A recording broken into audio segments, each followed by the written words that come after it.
The fact that I might be triggered by something is something that I need to be aware of. And you being respectful of me are going to notice that something happened. And when I notice it, I'm going to say something. If something I have done has minimized or totally evaporated the respect somebody may have for me, there's this notion of apology. How do we have the conversations birthed from a not so great moment? Welcome back to Unapologetic Rabble-Rousers. Today we are continuing the conversation on respect. We ended our last episode with words change worlds. So we want to continue on that a little bit today. And we're going to talk a little bit about triggers. And Carla and I have some differing opinions about who owns the trigger. So what I mean by that is when you're perhaps in conversation with somebody and you say something that triggers an emotional reaction to them, that person certainly owns their emotional reaction. And I believe that as the person who caused that emotional reaction, that I have some responsibility in recognizing the trigger and some ownership of not doing that again, not causing that trigger again. That because I respect and value people, that I have some ownership in that. And that kind of connects to that notion of words change worlds. So we're going to dive into that a little bit today. And I don't want it to come across like I don't agree with your notion of owning, being responsible for the words I say. Right. Because I believe that I am all of us are 100% responsible for what we say and for what the other person hears. We can't do anything about what they do with what they hear. But it is on me to make sure that the message I intended to deliver is the one that gets received.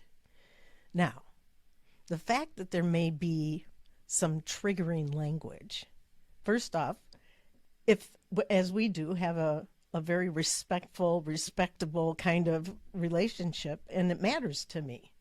When it matters to me, I'm really very conscious of reactions to things. The 80% plus of the message that has nothing to do with the words.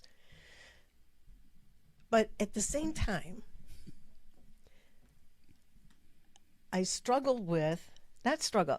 on the idea, because as we were warming up for this whole segment we're doing in what ends up being the month of February, that looking at mutual respect, the fact that I might be triggered by something is something that I need to be aware of. And maybe it's in the moment and I didn't know a certain comment or facial expression or whatever was going to trigger something in me. And so maybe I don't have any history with it. You being respectful of me are going to notice that something happened. I might not even notice. And when I notice it, I'm going to say something. I might say, hey, Carla, it looks like that didn't land well. What's going on? What are you thinking? I'm going to lean right into it. But let me give you an example. Okay. So I have someone, I'm just going to call him Bob. Bob, you probably know who you are. And I love you dearly. Bob's been in my life a very long time. Bob says a word to me, whatever, and it is so triggering to me because it's a big F you. I'm going to keep it clean. I'm going to try to keep it clean. At least PG. And it's very dismissive to me. It's very disrespectful to me. You could say whatever to me, and I would think, Carla probably just don't want to talk about this anymore. It is not a trigger. The word in and of itself from other people is not the trigger. It is a trigger from Bob, because from Bob, it's, I don't want to talk to you anymore. I'm being disrespectful. I don't give a crap about what you think. It's all these things. It sends me to the moon. And I know this. And through my self-reflection later, I can say, Bob does care about me. Bob does respect me. And in that moment, Bob is being a jerk. And I have asked Bob to not say that word to me. And Bob says, I don't mean anything by it. I know you don't. But in that moment, when you do it, I find it to be incredibly disrespectful. Bob still says it. This has been going on for 20 years. So when you say, I need to own that, I agree with you. Yes, I do. And also in that moment when Bob says that to me, I do not have the wherewithal in my brain, in that very deep-rooted neural pathway, to go, oh, okay. Okay, Bob, we're good. Let's just keep going. We're good. Just, like I said, it just sends me to the moon. And I need to just leave. I need to step away from Bob. Bob will just switch topics and keep right on talking about something else that's important to Bob. So it's very triggering for me. It's very dismissive to me. It's very disrespectful to me. And I have a hard time in that moment staying in conversation. Self-reflection, we're fine. But in that moment, I just don't have the wherewithal to process through all of that to say, oh, Bob cares. Bob respects me. This is just a moment. It's curious about the need we have in situations like that to kind of weigh the importance of the conversation, the importance of the relationship, the importance of the moment, and what we do with it. Yeah, yeah. And we're talking about respect right now. And so the notion that I have to own how I respond to things, I have to own what I might deliver that seems to trigger another person, and that's out of respect. It could be even somebody I don't know, but because I'm in conversation with them, they matter to me. If I wasn't in conversation with them, it wouldn't matter. But so that owning how I respond, owning how I might inflict, or that's not the right word, but how I might promote a triggering event. I get that there is responsibility on my part for both sides of that transaction. Yeah. And I recognize that in the moment, as you keep pointing out, the neural pathways that have been honed over decades with Bob, yeah. okay, or just patterns that repeat themselves in the family, in the church, in the office. You can see it. You can feel people reacting if you choose. I think about microaggressions. Oftentimes, the person on the receiving end is well aware of microaggressions. Sometimes people that are delivering a microaggression have no idea there's a microaggression. I'll give you an example of someone I used to work with. I would say the word gal, G-A-L. And I had no idea that this was triggering for this person that I worked with. And one day she just kind of lost it with me, and she said, "Will you please stop saying that word?" And I said, "Yes, why?"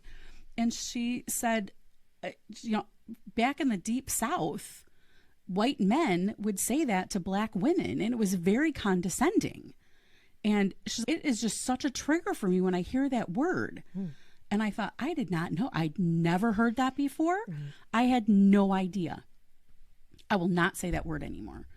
So that was very incumbent upon me to recognize that was a microaggression, and that was an absolute trigger for this person. And we had a great conversation about it. I apologized profusely because clearly there was no intent to harm, and we moved on. And I've educated a lot of people about that because nobody had an idea. And every time I hear somebody use that word, I'm like, just FYI, let me share a little my experience with you. But sometimes we don't know that we've caused that microaggression. And she didn't have the reaction the first 20 times I said it. It was the 21st time that really triggered her. So I would say it's also, if we're on the receiving end of these triggers, it's our responsibility to let somebody know, because not everyone's going to be in tune to the reactions that you're having. So if I never let Bob know that whatever was a trigger for me, then maybe he doesn't have as big of a responsibility to recognize the fact that he's triggering me every time he says that word to me. But I did have that conversation. I did let him know that word changes my world. Literally. So you brought up the notion of apologies. So Yes. one of the things we chewed on as we've been talking through this entire topic of respect and mutual respect is the notion that if I have offended or in some way I have created a trigger, if something I have done has minimized or totally evaporated the respect somebody may have for me,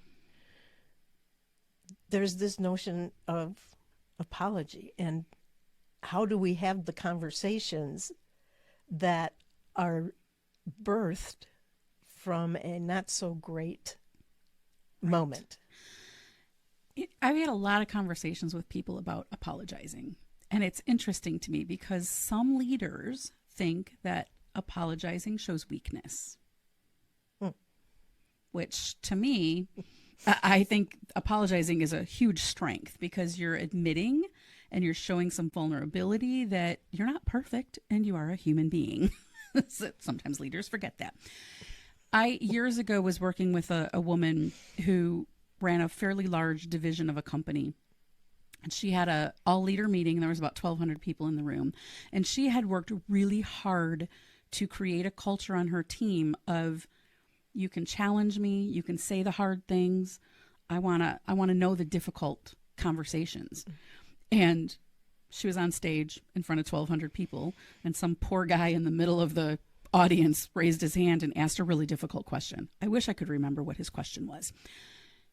She lost it and berated this guy for asking this question in front of 1,200 people, 1,200 leaders in her division, where she had made a commitment that you could ask these questions.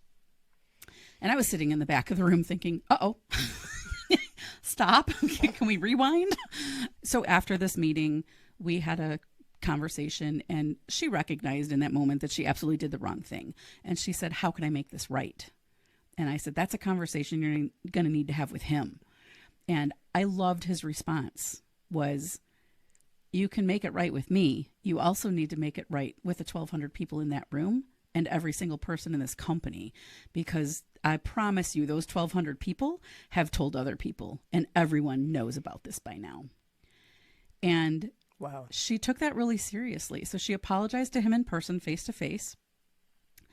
She then, this was quite a while ago, so they had voicemail systems. So she created a voicemail to the entire company and shared what had happened, shared how she reacted. And she was very honest about her reaction and apologized and recommitted to her stance on, I want to create this culture where we can have these real conversations, where you can challenge me and where you can hold me accountable. And wow, this is my commitment going forward. And it took a little bit of time for people to test that. And when they did, she handled it well. But the culture that created from that apology was huge, because people really respected the fact that she owned it, and she owned it big. And it reminds me of a great analogy I heard about apologies. If you think about a wound that you have and you put a Band-Aid on it, the Band-Aid is bigger than the wound itself. So with an apology, it needs to be bigger than the wound that you caused. wow, And I love that analogy. wow, that is powerful. Yeah.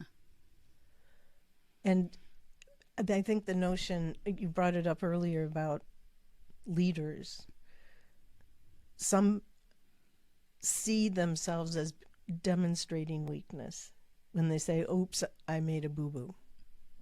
I have to make amends for Right. a decision I made, a comment I made, something I didn't do. Being able to stand in the strength of a conviction that what matters here is the relationship. What matters here is the ability to trust one another. Absolutely. And recognize in all of that that we are just people. Right. And I think sometimes I can kind of understand why people think sometimes apologizing feels like it's a weakness. Because I think people over apologize for things. If I accidentally said something that was a mistake, I don't need to say, oh my gosh, Carla, I'm so sorry. I'm so sorry. I'm so sorry. What I can do, and we teach this in Crucial Conversations, Vital Learning, thank you very much, is I can use a contrasting statement. I didn't mean to indicate that you were going to be late. I meant the supplier has a problem of being late. It has nothing to do with you. I don't need to apologize for that. I just need to use a contrasting statement. I didn't mean this. What I meant was this. It's really simple. You now understand what I meant. I don't need to apologize. There's nothing really to apologize for. It was a simple misunderstanding.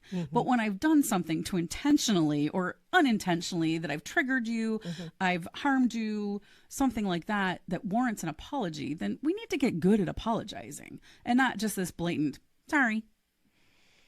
We need to get good at recognizing that there's an opportunity to clarify, to reverse, try to undo some damage that might come from a misunderstanding or the trigger words, whatever. So it's all about that back and forth. That darn communication. Darn. Do you know the number one problem is communication? And the number one fix is communication. Communication. Words change worlds. And the more people recognize that, the better we can get at choosing our words and having a better impact on the people around us. And choosing to actually address it. Yes. And caring enough to recognize that I have an impact on people. Some people don't care. Let's be honest. We live in a world right now where people don't care or they want to be polarizing. When we care and we are looking for mutual respect, we get better results when we have mutual respect and we can have those tough conversations and we recognize that words change worlds and we can choose our words and we can choose them carefully. Wow. What a great way to wrap up this episode. We end that episode with that same moniker of words change worlds. Don't forget. I'm DocShellie. I'm Carla. We'll see you next time. Don't forget. Words change worlds. Choose them carefully.